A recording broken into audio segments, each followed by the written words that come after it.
Genèse chapitre 1.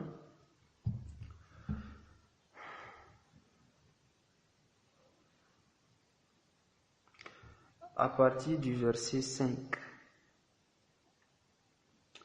Dieu appela la lumière, Genèse chapitre 1, le verset 5. Dieu appelait la lumière jour et il appela les ténèbres nuit. Ainsi il y eut un soir et il y eut un matin. Ce fut le premier jour. Dieu dit qu'il y a une étendue entre les eaux et qu'elle sépare les eaux d'avec les eaux. Et Dieu fit l'étendue, il sépara les eaux qui sont au-dessus de l'étendue d'avec les eaux qui sont au-dessus de l'étendue, et cela fit ainsi. Dieu appela l'étendue ciel. Ainsi il y eut un soir, il y eut un matin, ce fut le second jour.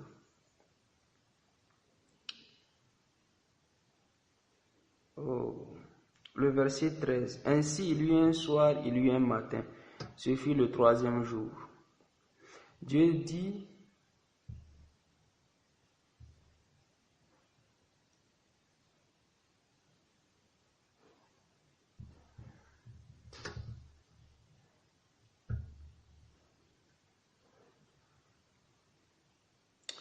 ainsi il y eut un soir, il y eut un matin, ce fut le quatrième jour.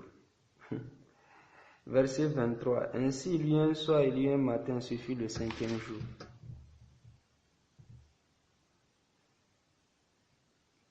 Verset 31. Dieu vit que tout ce qu'il avait fait, Dieu vit tout ce qu'il avait fait, et voici cela était très bon. Ainsi il y eut un soir, il y eut un matin, ce fut le sixième jour. Amen. Dans les versets que j'ai lus, vous voyez que les versets se ressemblent. Ça dit chaque fois la même chose. Il y eut un soir, il y eut un matin. Ce fut le premier jour, ce fut le deuxième jour, le troisième jour, le quatrième jour, le cinquième jour, le sixième jour. Vous allez voir que tous les jours ont une chose en commun. Et c'est quoi ces choses? C'est que le jour du premier au sixième jour, le jour a commencé le soir et non pas le matin. Il y eut un soir, il y eut un matin. Le système horaire que nous avons, nous, aujourd'hui, est tel que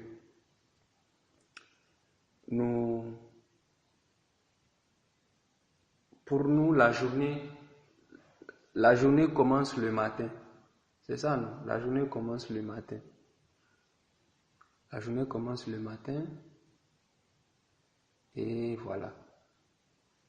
C'est la journée d'abord qui vient, ensuite la nuit. Mais dans la Bible, c'est l'inverse. C'est le soir. Une nouvelle journée commence le soir. Et je vais vous montrer que les heures même que nous utilisons ne sont pas pareilles. Je ne suis pas en train de dire qu'il faut changer ça, non. Mais il est important de connaître ça. Quand vous avez ça dans votre pensée, quand vous avez ça dans votre esprit, cela va vous aider. Donc, nous avons l'appellation, nous disons souvent qu'il est, par exemple, nous, dans le système horaire que nous avons ici, à partir de minuit, nous considérons qu'une journée prend fin à partir de minuit, n'est-ce pas? À partir de minuit. Et dès qu'il est 1h, c'est un autre jour. Et nous disons souvent même 1h du matin, 2h du matin, 3h du matin, 4h du matin, 5h du matin, 6h du matin. Ok. Mais je vais vous montrer dans la Bible que ce n'est pas ça. Ce n'est pas ça. Nous savons que la Bible est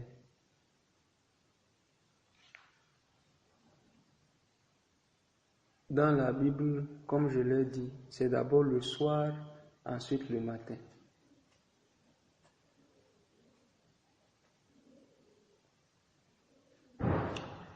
nous savons que la journée est constituée de 24 heures. Ça ne change pas. La journée est constituée de 24 heures. Donc, et la journée est divisée en deux. Donc, vous avez le soir et le matin, ou bien le jour et la nuit. Je vais utiliser comme ça, le jour et la nuit. Et les deux ont le même nombre d'heures. Donc 12 heures, 12 heures. 12 heures, 12 heures. Voici pourquoi Jésus dira même ailleurs où Jésus dit ceci, il dit dans Jean chapitre 11, le verset 9, Jésus répondit, n'y a-t-il pas 12 heures au jour? N'y a-t-il pas 12 heures au jour? Si quelqu'un marche pendant le jour, il ne bronche point, parce qu'il voit la lumière de ce monde. Donc, n'y a-t-il pas 12 heures au jour? Donc, avant de parler du jour, puisque on va prendre ça dans l'ordre, le soir d'abord, je vais vous montrer comment est constituée la nuit dans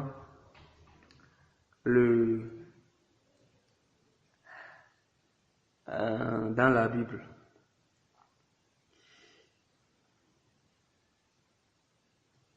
Donc, dans la Bible, chez les Juifs, la journée est divisée en ce qu'on appelle des veilles de la nuit. Des veilles de la nuit. Et quand vous lisez, vous allez voir, on parle du second veille de la nuit, du troisième veille de la nuit, ainsi de suite. Mais vous allez voir que les veilles se limitent à 4 dans la Bible. Les veilles se limitent à 4. Par exemple, on dit, Marc chapitre 6, le verset 48. Il vit qu'il y avait beaucoup de peine à ramer, car le vent était contraire. À la 4e veille de la nuit environ, il alla vers eux, marchant sur la mer, et il voulait les dépasser. À la 4e veille de la nuit. Donc, vous avez les veilles de la nuit.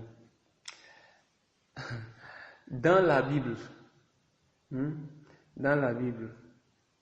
le soir commence à partir de 18 heures et finit à 6 heures. 18 heures à 6 heures, vous avez vos 12 heures. Et comme les 12 sont divisés en 4 veilles, la première veille va de 18 heures à 21 heures. C'est la première veille. Si vous lisez dans la Bible, on dit au cours de la première veille de la nuit. Donc c'est entre 18 heures et 21 heures. La seconde veille de la nuit va de 21 heures à minuit. De 21 heures à minuit, c'est la seconde veille de la nuit.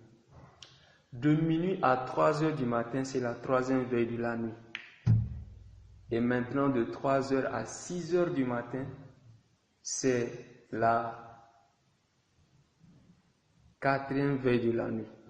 Donc la nuit est constituée seulement de 4 veilles, de 18 heures à 6 heures du matin. Pour la journée, c'est un peu différent.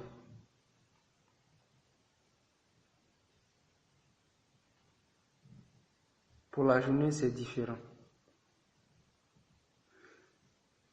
La journée, elle, est divisée en heures. Donc, quand vous lisez la Bible, vous allez voir, on dit, par exemple, que dans Jean chapitre 1, par exemple, le verset 39, on dit, venez, leur dit-il, et voyez, ils allèrent et ils virent où ils demeuraient, et ils restèrent auprès de lui ce jour-là. C'était environ quoi? La 10e heure. Ces gens ne sont pas ivres comme vous le supposez, car c'est la 3e heure du jour, acte 2, 15. Acte 10, 3. Vers la 9e heure du jour, il vit clairement dans une vision un ange de Dieu qui entra chez lui et qui lui dit Corneille. Vous voyez ça? Donc même dans la parabole, dans une des paraboles que Jésus a données, je crois, des serviteurs qu'on a engagés à différents moments de la journée, vous allez voir qu'il y en a qu'on a pris à la 2e heure un autre qu'on a pris à la 3e, un autre qu'on a même pris à la 11e heure, un autre à la 9e heure. Donc, suivez-moi, je vais expliquer. J'ai dit que le jour commence à partir de 6 heures. De 6 heures à 18 heures, vous avez vos 12 heures. Vous avez vos 10 heures. Vos 12 heures. Donc, quand vous lisez dans la Bible, on dit par exemple, vers la... voyons voir un verset. Par exemple, lorsqu'on dit vers la 3e heure du jour. Vers la 3e heure du jour, c'est ça qui est 9 heures. Donc, de 6 heures à 7 heures, 1 heure. De 7 heures à 8 heures, 2 heures. De 8 heures à 9 heures, 3 heures. Donc, vers la 3e heure du jour. La 3e heure du jour, c'est 9 heures. La 3e heure du jour, c'est 9 heures. Donc, chaque fois que vous voyez, on dit 1re heure du jour, 3e heure du jour, 4e du jour, tout ce que vous avez à faire, c'est juste de faire l'addition et vous verrez. Vous n'avez qu'à faire seulement plus 6. Quand vous faites plus 6, vous allez trouver. C'est comme ça, même que ceux qui ont fait les commentaires de la Bible ont fait les conversions. Et même il y a des versets où on ne dit pas 6e heure, 3e heure, on dit directement midi. On dit directement midi. On dit directement 15 heures. 15 heures. Voici pourquoi nous savons que Jésus a été crucifié à la 6e heure du jour. C'est ça qui fait midi. 6 plus 6, 12, c'est à midi.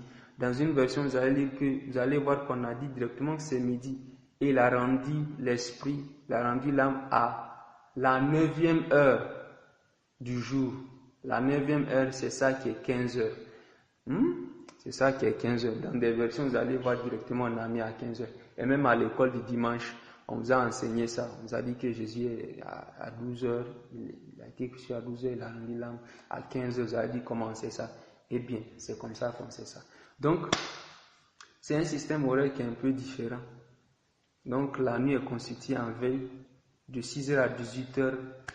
De 18 heures à 6 heures, ça qui fait les 12 heures. Et entre les deux, minuit, c'est la moitié. C'est pourquoi on dit minuit, midnight, minuit. Donc de 18h à minuit, vous avez les 6 heures. Minuit, la moitié. Donc, bibliquement, c'est comme ça que ça est. Et bibliquement parlant, la journée, un nouveau jour, une nouvelle journée, commence à partir de 18h. Commence à partir de 18h. Il y a un soir, il y a un matin. C'est la nuit qui enfante le jour.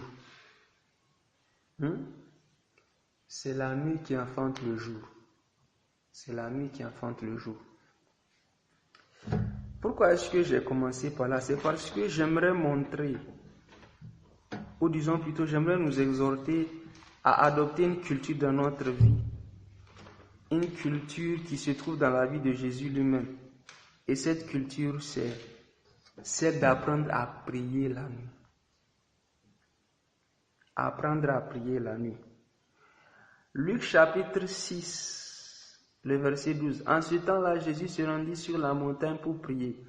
Il passa toute la nuit à prier Dieu. Quand le jour parut, il appela ses disciples et il en choisit 12 auxquels donna le nom d'apôtres. Jésus a passé toute la nuit à prier. Il est notre modèle par excellence. Il est notre modèle par excellence. Si Jésus a prié la nuit, nous aussi nous devons apprendre à prier la nuit. Spécialement pour des personnes qui sont très occupées la journée, qui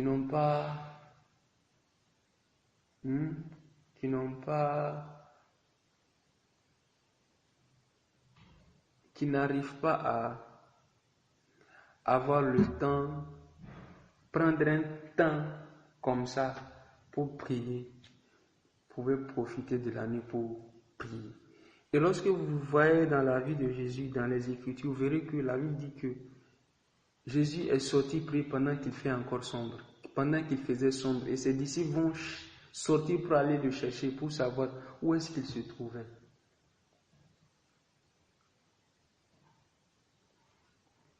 Pendant qu'il fait encore sombre.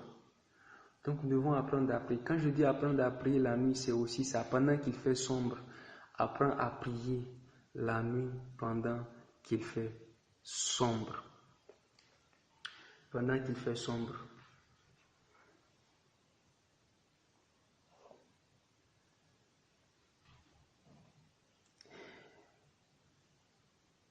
Il y a ce témoignage d'un occultiste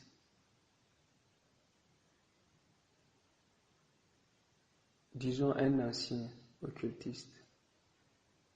Donc c'est un chrétien. Il était fils d'un féticheur avant. Un instant.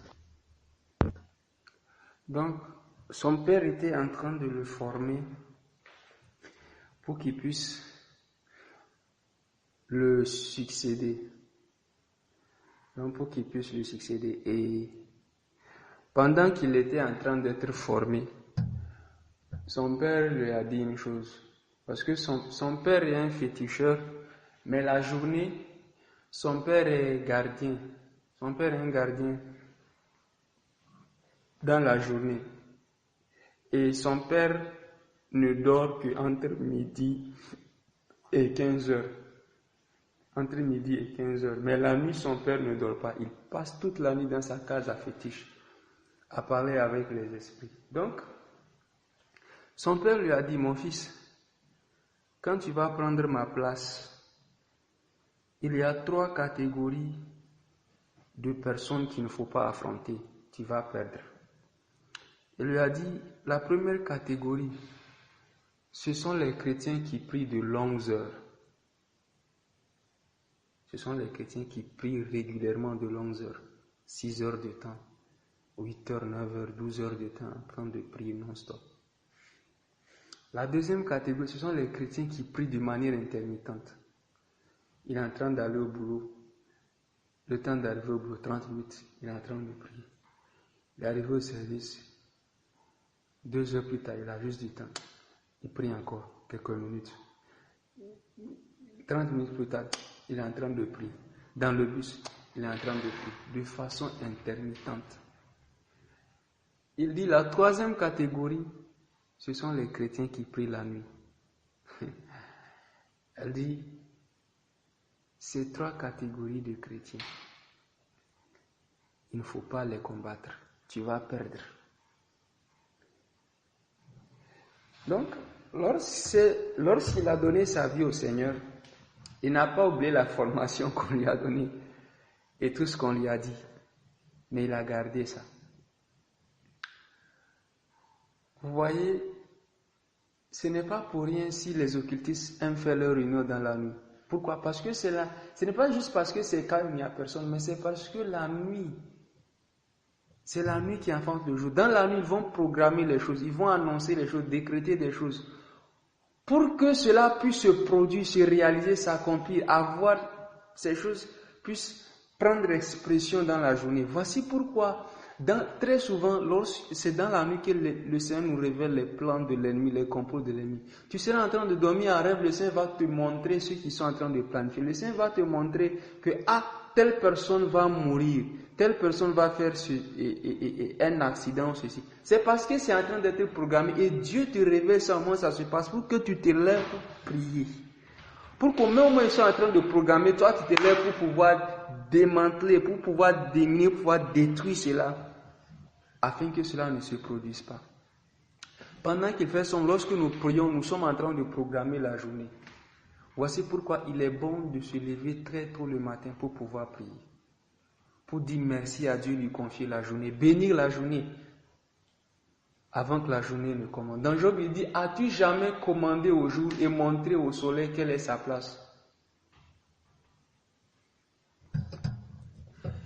il est important que nous apprenions à prier la nuit. Jésus allait prier dans la nuit parce qu'il avait une décision importante à prendre. Une décision importante à prendre.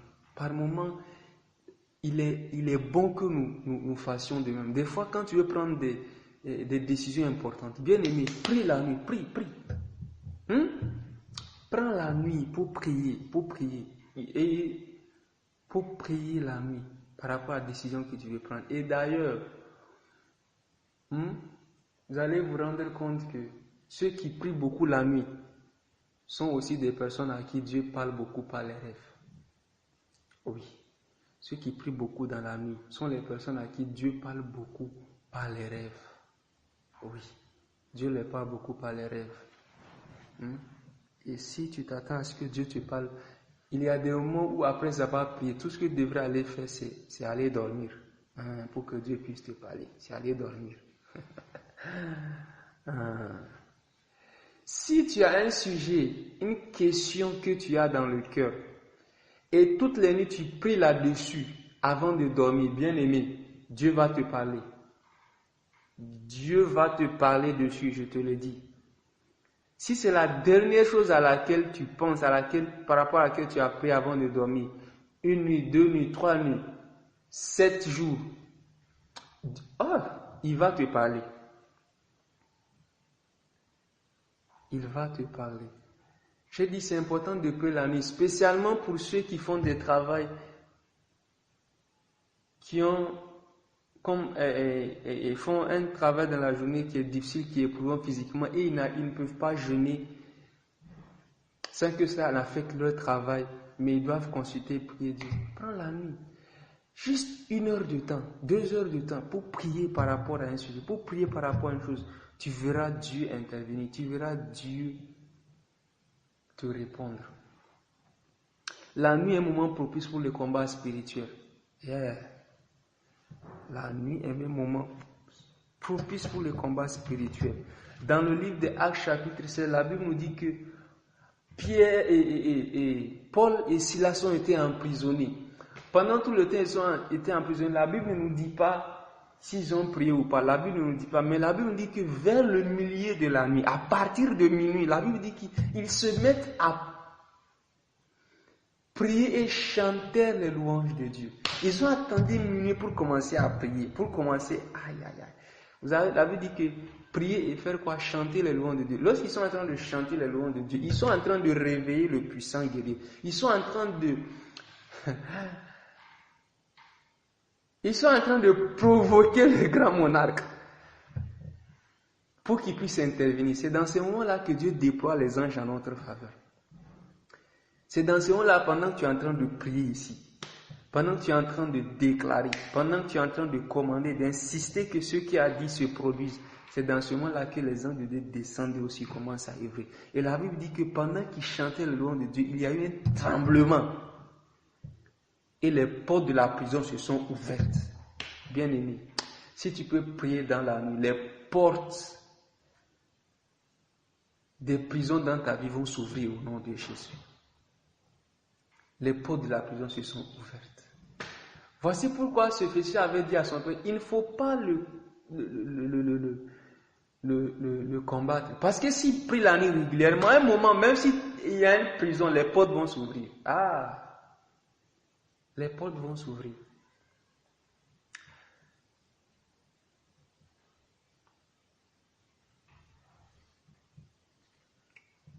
C'est un moment propice pour le combat spirituel. Lorsque nous prions, disons à Dieu, Seigneur, interviens. Seigneur, interviens. Il intervient. Nous devons apprendre à prier la nuit.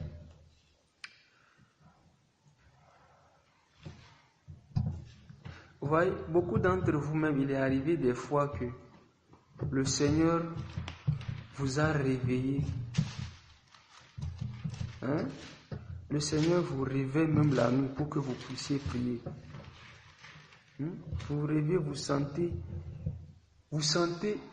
un inconfort, l'odeur. Vous ne savez pas pourquoi vous rêvez, le sommeil s'en va.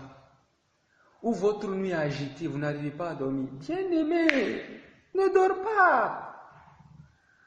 Prie. La prière doit être une culture. Dans le message que j'ai sur le parler en langue, j'ai dit que nous devons utiliser chaque opportunité pour prier en langue. Bien aimé, même s'il arrive que tu dors dans ton sommeil et tu te réveilles, même s'il arrive que tu tournes et tu vas te recoucher, tu vas dormir, prie en langue rapidement. Pendant que tu es en train de tourner, Kabelo Diamante, la Rose Diatome, Abelo Caboria Sunta Diamante. Tu dors encore, bien aimé.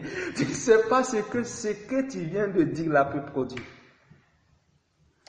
Esther chapitre 6, le verset 1. Cette nuit-là, le roi ne put pas dormir. Il se fit apporter les livres des annales, les chroniques. On les lut devant le roi. Et l'on trouva écrit ce que Mardochée avait révélé au sujet de Bitan et Teresh, les deux eunuques du roi, gardes de ceux qui avaient voulu porter la main sur le roi Cyrus. Le roi dit, quel marque de distinction et d'honneur Mardochée a-t-il reçu pour cela? Il n'a rien reçu, répondirent ceux qui servaient le roi. Ouais, ça, on dit cette nuit-là, le roi ne put pas dormir. C'est lorsque vous lisez la suite de l'histoire que vous comprenez pourquoi il n'a pas pu dormir. Dieu lui a pris le sommeil parce que Dieu voulait faire du bien à une personne. Il y a des moments où Dieu te prend le sommeil parce qu'il veut que tu intercèdes pour une personne. Tu n'as pas besoin que Dieu te dise, juste commence à prier. Que nous alamando paradia sento kidara monte qui va corazo veille demain. Pendant que tu seras en train de prier comme ça, prie jusqu'à ce que tu sentes une libération. Juste 1 heure de temps, 2 heures de temps, peut-être même 30 minutes ou 15 minutes, ou même jusqu'à ce que le sommeil te prenne et que tu dormes. Nous devons apprendre à prier la nuit. Bien aimé, j'aimerais t'encourager à prier la nuit. J'aimerais t'encourager à prier la nuit. J'aimerais t'encourager à te réveiller le matin très tôt, entre 5h et 6h, pendant qu'il fait encore sombre, afin de prier, de bénir, de déclarer ta journée bénie.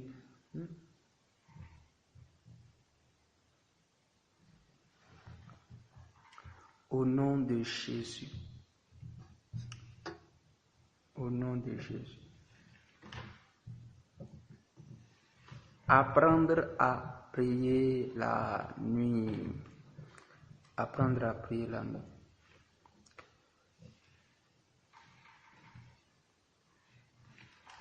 Vous savez, prier la nuit n'est pas facile. Prier la nuit n'est pas toujours facile. Tes paupières sont lourdes, le sommeil est là. Comme avec Pierre. Vous partez d'autres. Vous ne vous êtes jamais demandé comment le Seigneur faisait. Ceux d'entre vous qui disent que Jésus est dans une catégorie à part, c'est faux. Il était humain à 100%. Il était très occupé dans la journée. Il était très actif. Mais il a pris les disciples avec lui pour qu'ils puissent veiller avec lui. Mais au lieu de ça, les disciples se sont endormis, mais lui, il était debout. Pourquoi? Qu'est-ce qui fait que les disciples dorment et lui, il est debout? Qu'est-ce qui fait que lui, au lieu de dormir, les disciples sont debout? Au lieu de dormir, il arrive à tenir debout. Vous savez, le sommeil, la Bible dit qu'il est bon de se reposer. Il est bon de se reposer. Mais si tu aimes le sommeil, tu seras pauvre. Parce que tu vas tout le temps vouloir dormir. Et d'ailleurs, vous savez que pour vous reposer suffisamment, pour vous ressourcer, vous n'avez pas besoin de dormir 10 heures de temps. Vous savez ça? Quelqu'un peut dormir pendant 10 heures et se réveiller toujours fatigué.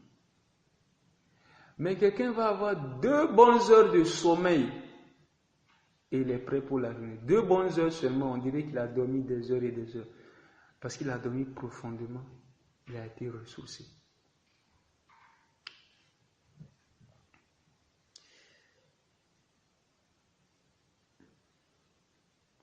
Au début, ça va être difficile. Au début, ça va être difficile. Quand vous faites ça, vous allez même vous endormir par moment. Mais si vous vous habituez à cela, ça deviendra facile. Écoutez-moi. Il y a des moments où prier dans la nuit est une nécessité. Oh oui. il y a des moments où prier dans la nuit est une nécessité. Pas seulement parce que vous êtes occupé dans la journée, mais parce que c'est un moment idéal. Vous voyez, autant tu passes des nuits blanches à réviser pour préparer un examen. Oh, nous sommes tellement bons à faire beaucoup d'efforts. Si seulement tu pouvais prendre ce temps-là pour prier. Si tu pouvais aussi programmer des moments où tu vas dire, toute cette nuit je prie. Cette nuit je vais prier pendant 3 heures de temps. Cette nuit je vais prier jusqu'au matin. Tu peux faire une veillée de prière toi seul à la maison. Tu n'as pas besoin que l'église dise veillée de prière. Toi-même tu peux programmer, même s'il n'y a pas de veillée à l'église. Tu sais que le samedi tu ne vas pas au boulot. Prends le vendredi, une fois par mois. Vendredi, de minuit à 5 heures, de minuit à 6 heures, je prierai non-stop. Aïe.